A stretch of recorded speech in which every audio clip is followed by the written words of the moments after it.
FLINTFace. No, I'm not. Yikes. I've heard them all, so. I know it does say it on there.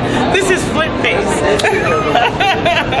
How are you today? I'm good. I'm better now. All of a sudden. Always start it with a laugh, right? I'm usually laughing at myself. So it's good. Yeah. It's good. So I looked up a little bit about you, and I did listen to one of your songs, which I thought was really cool. So you are from somewhere in PA, yep. Right? Philadelphia, yep. Yeah, a little bit of where you came from and how you got here. You mean, okay. So here's how I got where I was. Basically, I started as FLINTFace about 12 years ago. I just gigged around the Poconos, Philadelphia area.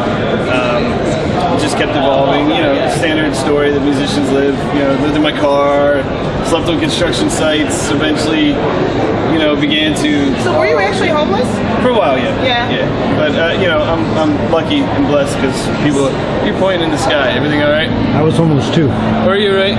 Yeah, I mean, I think I was a lot more fortunate than a lot of people, so I don't want to, you know, oversell it like it's something that was really a burden on my back. It was a time in my life, and I think the feeling through that time was a sense of not belonging or losing yourself a little bit, and I think people can attest to that feeling whether they've been homeless or not. You know, it's but you know, kept pursuing music and met my manager recently a couple years back, and Suzanne, and she's been a real blessing. And she introduced me through certain people. I was introduced to Ross Hogarth, my producer, and we got this album that I'm totally excited about. It's called Hope, and it's coming out this year, and hopefully sooner than later. And yeah.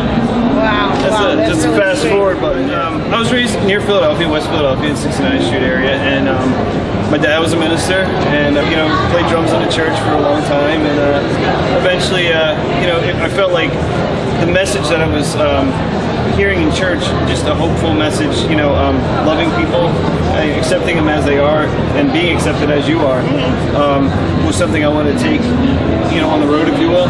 Yeah. And so music was a perfect vehicle to do that.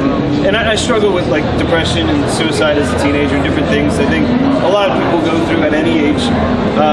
So, you know, I have some empathy in that area, and you know, maybe can share something that'll help others. You know, I don't think I can save the world or something with a song, but you know, it is one person at a time contact that makes a difference. You know, I'm all about it. Yeah, that's fantastic. So do you have a website? I do. It's FLINTFace.com. It's something good up here, cameraman. FLINTFace. Thank you. FLINTFace.com. Okay. And yeah, and check me out on iTunes. I have a song out called Ready For It and a music video on YouTube. That's what I watched. Yeah, it's pretty cool. sick. So watch it. Check it out. Cameraman did a good job. And you know, Hope is coming out. I'm so stoked about this year. Like I said, sooner than later. I'm just gonna take a lucky guess that that's your message.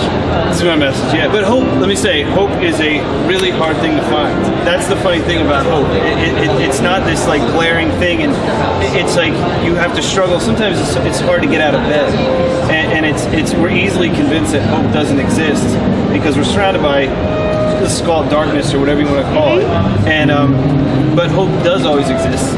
We just have to really fight for it sometimes. Like I said, fighting to get out of bed, fighting to go to work every day, fighting to do certain things are harder for some than others.